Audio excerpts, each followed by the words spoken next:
আজকে আমরা এই ভিডিওর মাধ্যমে দেখব কিভাবে ভিডিওর ইনকাম সার্টিফিকেট করতে হয় এবং কি কি ডকুমেন্টসের প্রয়োজন তা দেখে নেব। তো চলো বন্ধুরা, আমরা সর্বপ্রথম চলে এসেছি ই ডিস্ট্রিক্টের অফিসিয়াল ওয়েবসাইটে আসার পর লগ ইন অপশান দেখতে হবে। এখানে আসার পর 5 থেকে 10 সেকেন্ড টাইম লাগবে লোডিং হতে।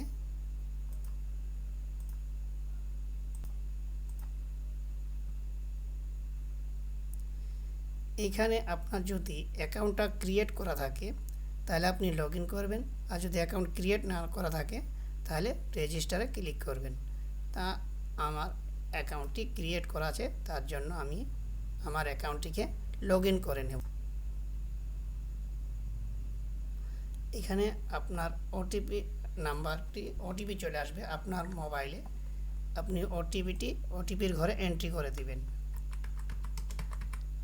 ওটিপি ঘরে এন্ট্রি করার পর সাবমিট বাটনে ক্লিক করবেন। সাবমিট বাটনে ক্লিক করার পর 5 থেকে 10 সেকেন্ড টাইম লাগবে এটা লোডিং হতে। এখানে আপনার ড্যাশবোর্ড খুলে যাবে, ওপেন হয়ে যাবে। এখানে অ্যাপ্লাই উইজার্ড সার্ভিস স্কিম, আপনি সর্বপ্রথম সার্ভিসে ক্লিক করবেন। সার্ভিসে ক্লিক করার পর সার্ভিস ডিসকভারি, এখানে দেখতে পাচ্ছেন অনেক কিছুই। তো আপনি সার্টিফিকেট অপশানে ক্লিক করবেন। সার্টিফিকেট অপশানে ক্লিক করার পর আপনারা এখানে অনেক কিছু দেখতে পাবেন। Gorkha certificate, ordinary residential certificate, income certificate, distance certificate for students, permission for DElEd birth certificate registration, local resident domicile birth certificate, permission for DElEd registration of death. তা আমরা যেহেতু এই ভিডিওতে দেখব কীভাবে ভিডিওর ইনকাম সার্টিফিকেটের অ্যাপ্লাই করতে হয় এবং কী কী ডকুমেন্টসের প্রয়োজন, তার জন্য আমরা ইনকাম সার্টিফিকেটের ওপর ক্লিক করলাম। এখানে ক্লিক করার পর এরকম একটা ইন্টারফেস দেখতে পাবেন। এখানে অ্যাকসেপ্ট করবেন। অ্যাকসেপ্ট করার পর আপনি এই ফর্মটিকে ফিল আপ করতে হবে। তা চলো দেখি। এই ফর্মটিকে সঠিকভাবে ফিল আপ করবেন। First name, middle name, last name, আপনার ডেট অফ বার্থটি আপনি সিলেক্ট করে দিবেন। ডেট অফ বার্থ একটা আপনার আধার নাম্বারটা লিখে দিবেন, আপনার ইমেল আইডি লিখে দিবেন এবং যে মোবাইল নাম্বারটি দিবেন সেটা ভেরিফাই করে নেবেন। ভেরিফাই করার জন্য আপনার মোবাইলে একটি ওটিপি আসবে।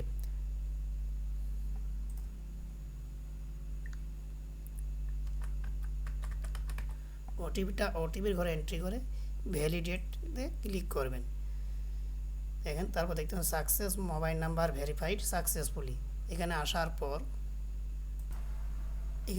পর present address of applicant, present address লেখার পর আপনি লিখে দেবেন, আপনার অ্যাড্রেসটা লিখে দেবেন। তারপর স্টেট সিলেক্ট করাই থাকবে, ডিস্ট্রিক্টটা সিলেক্ট করে নেবেন আপনার যেটা হবে। তারপর আপনার সাব ডিভিশনটা সিলেক্ট করে নেবেন যেটা হবে আপনার।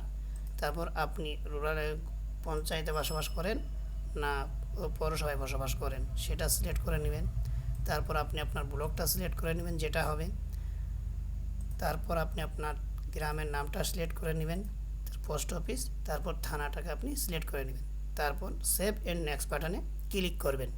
এখানে ক্লিক করার পর সেম অ্যাড্রেস এজ, আপনার যদি প্রেজেন্ট অ্যাড্রেস এবং পার্মানেন্ট অ্যাড্রেস একই থাকে তাহলে আপনি প্রেজেন্ট অ্যাড্রেস ক্লিক করে দেবেন। ক্লিক করলেই আপনার এই ফর্মটি ফিল আপ হয়ে যাবে।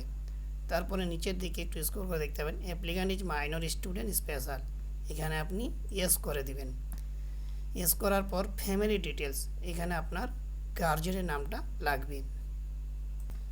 এখানে গার্জেনের নামটা, বাবার নামটা লিখে দিবেন। বাবার নামটা লিখে দেওয়ার পর আপনি সেভ অ্যান্ড নেক্সট বাটনে ক্লিক করবেন। সেভ অ্যান্ড নেক্সট বাটনে ক্লিক করার পর আপনার যে ইনকাম সার্টিফিকেট নেবেন সেই ইনকামটা আপনার মান্থলি কত।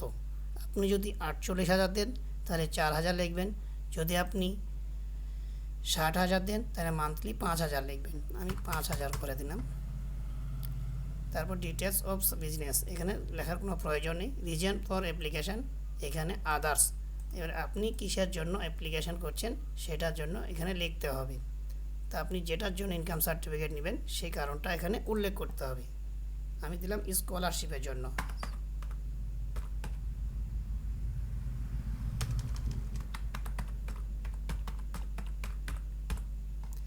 তারপর এখানে বাঁ সাইডে একটু দেখতে পাবেন সাপোর্টিং ডকুমেন্টস, এখানে আসার পর আপনি দেখতে পাবেন যে আপনার কি কি ডকুমেন্টস লাগবে।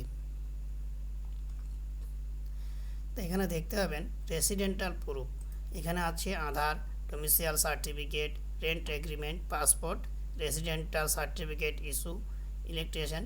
তো এখনকার আপনার সবারই কাছে আধার কার্ড থাকবে, তার জন্য আধার কার্ডটা দিয়ে দিবেন। যারা আবেদন করবেন তার একটা পাসপোর্ট সাইজ ফটো আর আপনার পঞ্চায়েতের ইনকাম সার্টিফিকেট, যদি পৌরসভা হয়ে থাকে তাহলে কাউন্সিলরের ইনকাম সার্টিফিকেট এখানে আপলোড করতে হবে। সেটা আপনার 150 কেবির মধ্যে হতে হবে। তারপরে আদার্স ডকুমেন্টস, এখানে আপনি জন্ম সার্টিফিকেট দিতে পারেন, নাও দিতে পারেন, মাধ্যমিকের অ্যাডমিট যে কোনো একটা দিয়ে সাবমিট করে দিবেন। সাবমিট করার পর আপনার কাছে একটা অ্যাকনোলেজমেন্ট নাম্বার, সাবমিট করার পর আপনি অ্যাকনোলেজমেন্ট স্লিপটি এখানে পেয়ে যাবেন। এই স্লিপটি আপনার পরবর্তী সময়ে সার্টিফিকেটটা চেক করার সময় আপনার সার্টিফিকেটটা অ্যাপ্রুভ হয়েছে কিনা দেখা যাবে। তা পরবর্তী সময়ে আপনার সার্টিফিকেটটা বের করে নেবেন। এইভাবে আপনার এই সমস্ত ডকুমেন্টস দিয়ে মাত্র 10 মিনিটের মাধ্যমে আপনি বিডিওর ইনকাম সার্টিফিকেটের অ্যাপ্লাই করে নিতে পারবেন। তা বন্ধুরা, যদি আমার ভিডিওটিকে ভালো লেগে থাকে তাহলে অবশ্যই একটি লাইক দিবেন এবং সাবস্ক্রাইব করে আমার সঙ্গে যুক্ত হয়ে যাবেন।